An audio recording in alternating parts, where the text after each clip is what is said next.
Now we're going to go on to sellouts of the year. Now, the difference between a sellout and a hack is a sellout is a person who has at least some sense of principle about them and then gives it away. That's the difference. A hack is an unprincipled person.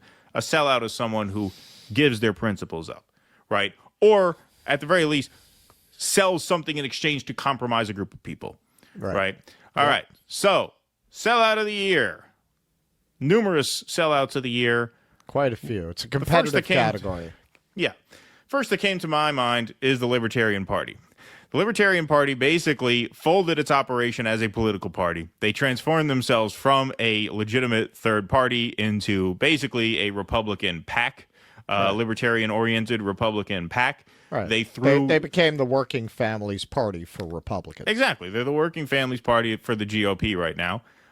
They threw their nominee under the bus for a reason that is just completely ridiculous when you consider the authoritarian offenses that Donald Trump, A, committed in the first term surrounding COVID, oddly enough, and promises to continue and ratchet up in the second term. So between leaving Chase Oliver out to dry saying, well, so many people in our party just couldn't vote for you because you wore a mask to Thanksgiving 4 years ago. But we're going to get behind the guy who touted Operation Warp Speed at every angle and who presided over these authoritarian mandates and lockdowns that you hate so much. This is clearly jockeying for power, clearly jockeying for position. It's clearly a clout chase. And for that, they are one of a few sellouts of the year. Yeah, they wanted to get on the side that was winning. Right. They wanted to be on the winning side. All right. Mike Johnson for partnering with Democrats to force Ukraine spending through. This was a big brouhaha more at the beginning of the year than in recent days. Although, if you notice, Donald Trump just endorsed Mike Johnson for Speaker of the House, despite these betrayals. Marjorie Taylor Greene called Mike Johnson a sellout at the time, but Donald Trump and Elon Musk, actually, news this week, have just endorsed him for speakership, despite the party base not wanting to. And so he is one of the many sellouts of the year as well. And I know we're jumping the order a little bit here, but since Donald Trump endorsed Mike Johnson recently, I think we should get to Donald Trump as a sellout of the year as well. He's a winner in multiple categories this year. Okay, so the most recent example is his flip-flop on H-1B visas, which he had formally condemned as being unfair to American workers. Now he backs Elon on that. But really, the sellout started long before that, because I'm pretty sure Make America Great is not pronounced Make Israel Great. But not only did he sell out the country to Israel, but he bragged about how fast he was able to get it done. I mentioned 4 or 5 of the things, those each individual thing. Oh, her husband would drive me crazy. You have to do this. You have to do that. You don't know what I had to put up with. She was like the calming influence. I said, Sheldon, I can't do that. It's too much. He said, no. And every time I got something, he'd immediately start with something else, right? He'd get something, always fighting for Israel and the Jewish people. But, I had such great respect for it.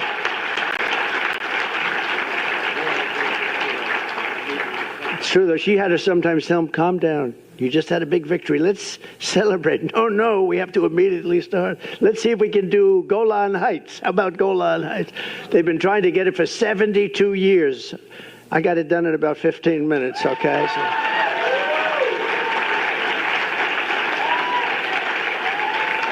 Even Sheldon couldn't believe that one, I'll tell you. Even Sheldon couldn't believe that one. He said, we just got Golan Heights.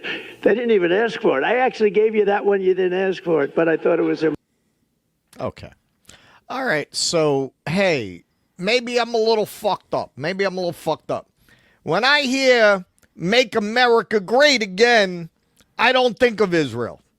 I think of America. So here you've got Donald Trump in this grotesque display talking about how he would get things done for Sheldon Adelson and it wouldn't be enough for him. and he would immediately ratchet the pressure, and the wife would have to calm him down. Now, again, maybe I'm a little fucked up. A lot of people seem to see Trump as an alpha male. That's very beta male to me, right? Oh, I mean, what? And he's bragging about it. How he would pressure him, and Miriam would have to say, "Calm down, Sheldon. Calm down, Sheldon." And then he brags, I got him the goal. I threw in the Golan Heights for free. For free, yeah. For free. Got it done in 15 minutes. So if that's not, he didn't just sell out his base, he sold out the country. Anyone who says Trump is America first, I don't know what you're talking about. You watch that video, he's Israel first. He sold out the country. He's a sellout. Yeah, exactly. And this is where I would put, a little asterisk next to it, only in the sense that there's a big question as to whether or not he had any core convictions to begin with. Okay, but he is in a position to rep the people who put him in power, and instead he sold them out. So that's why I would still say he's a sellout, despite the fact that he was not necessarily formerly a man of principle. But someone who was formerly a man of principle, a way back, and I mean a way back, was Van Jones. And this is why I think Van Jones, and now appeared at the Israel March last year, but man, has he had every opportunity sold out. He has taken the money. You talk about a guy who's taken the money. There are clips of Van Jones was exiled from the Obama administration because of his opinions about 9/11 truth. Think about that.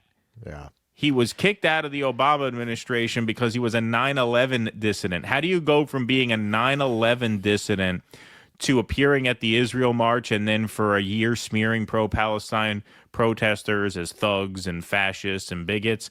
You take the money. And boy, that's sellout. Is that a word that applies to him?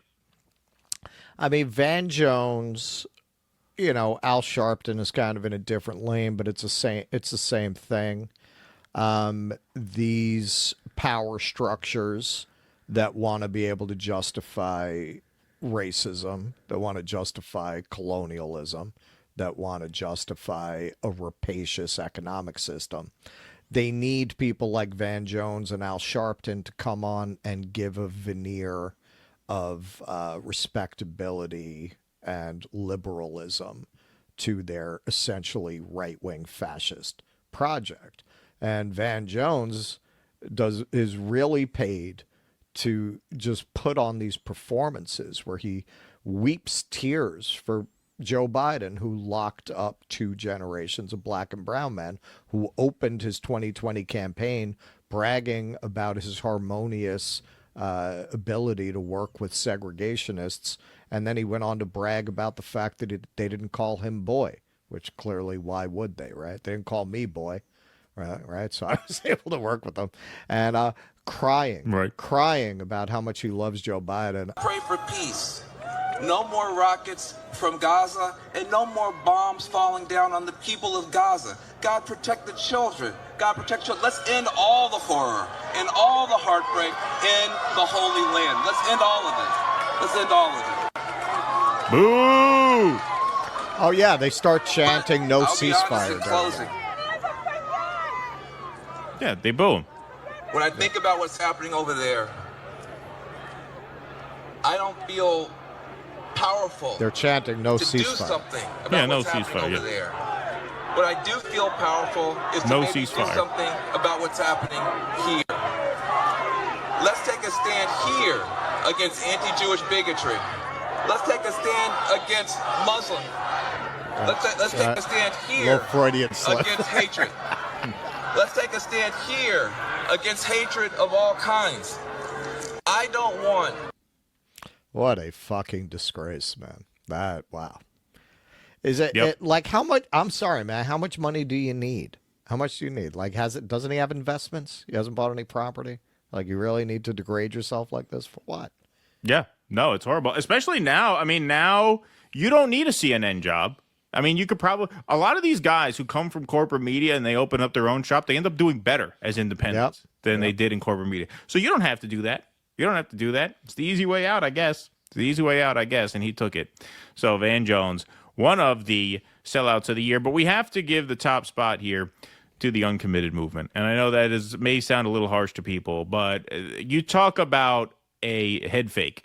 Talk about presenting yourself as being principled and ready to throw down for Gaza, throw down for Palestine, only to end up recording ads in the home stretch of the campaign that say, well, we're not quite endorsing Kamala Harris. We can't do that.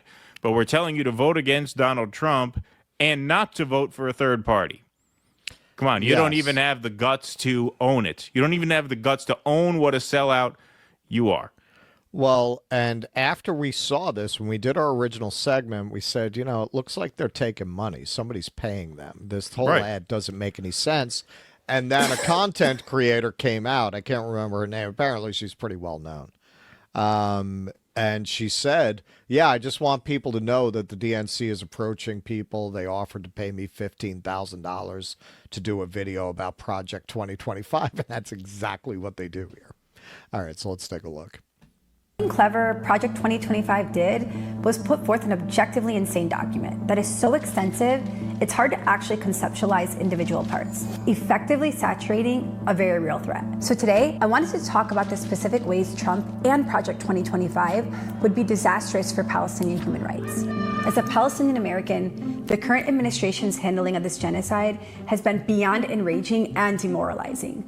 But the reality is that it can get worse. Nobody wants a Trump presidency more than Netanyahu, because that is his ticket to wiping Palestine off the map. Under Trump, U.S. foreign policy took a sharp turn that prioritized Israel's hardline right-wing agenda. During his administration, Trump moved the U.S. Embassy to Jerusalem, recognized Israeli sovereignty over the Golan Heights, and proposed a Middle East plan that effectively dismantled any pathway to Palestinian self-determination. But what Yeah, I mean, all that's true as far as it goes, but the ad seemed weird from the beginning. Because why would they be picking up this very Democrat talking point about Project 2025?